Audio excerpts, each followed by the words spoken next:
Yo guys, your favorite Kage, Enigma Kage, bringing yet another video. If you're new to the channel, welcome. Hope you stick around, watch a few of my videos, and hey, maybe you'll subscribe today. So check it.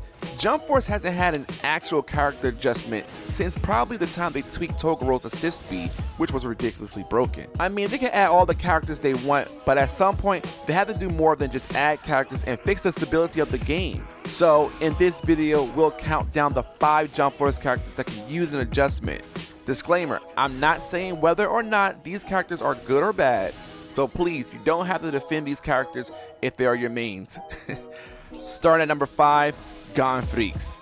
Gon is one of those characters, if you're really good with him, expect to have people raging against this man. The problem that I see with Gon is that his kit is very limited. Yes, Gon hits like a Mack truck if you're buff, but no one really fears that man in high ranks. I feel like his J-Stars version was a much better version of Gon. Gon's scissor technique in Jump Force has bad tracking, but you can say that about a lot of moves in the game, to be honest.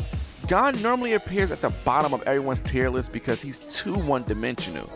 Spike Chainsaw can either buff his damage without the use of 2 Junkins, fix his tracking, or just make him a tad bit quicker. Coming in at number 4, Kurapika. Kurapika used to be on the bottom of my tier list, but after really using him in combination with someone like Kenshiro, he's not that bad. Kurapika's damage output is average, his chain moves are super predictable, and his healing ability is trash.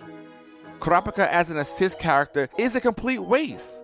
The healing buff is not enough to benefit off of it in a close battle. The ticking that occurs when healing is too slow to really see the benefits from it. Spike Chainsaw needs to either buff his healing or change the assist move from the healing technique to his steel chain, which acts as a stun and a meter theft move. No one fears Kurapika in Jump Force. Adjust him. Come on, Spike.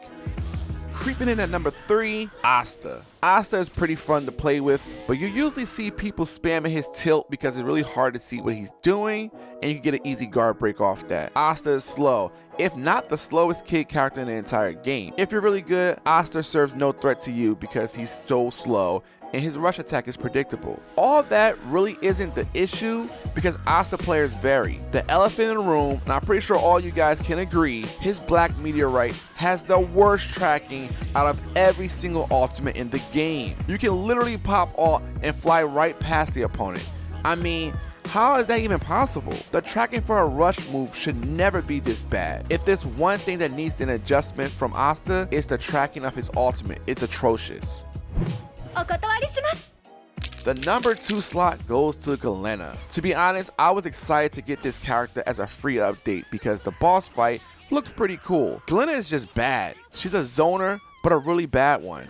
I know, I said in the disclaimer earlier, this is all subjective and I'm technically not saying anyone is bad, but I'm sorry guys, she's awful. Outside of her first ability, you'll be lucky to hit anyone with the rest of her kit. As a boss trio with Prometheus and King, she's dead last, and it isn't even close. The funny thing is when I look at Galena's kit, I instantly think of another Wind user that we're hoping to see come to Jump Force in Season 3. Anyway, I don't really understand why her tracking and kit is so bad, especially for a boss character. I would probably make her tornado move super armored to at least give the players another usable move. You can knock her right out of the animation, and that's no good. The number 1 slot goes to a character that isn't bad by any stretch of the imagination. However, this guy needs to be adjusted for the sake of the community. Blackbeard. Blackbeard isn't broken per se, it's just his moves that can be equipped by CAC characters are broken. Blackbeard users have the camera working against them, so I'm not going to say he's a broken character. However, the Dark End, Seaquake, and Vortex are all 1-bar techniques.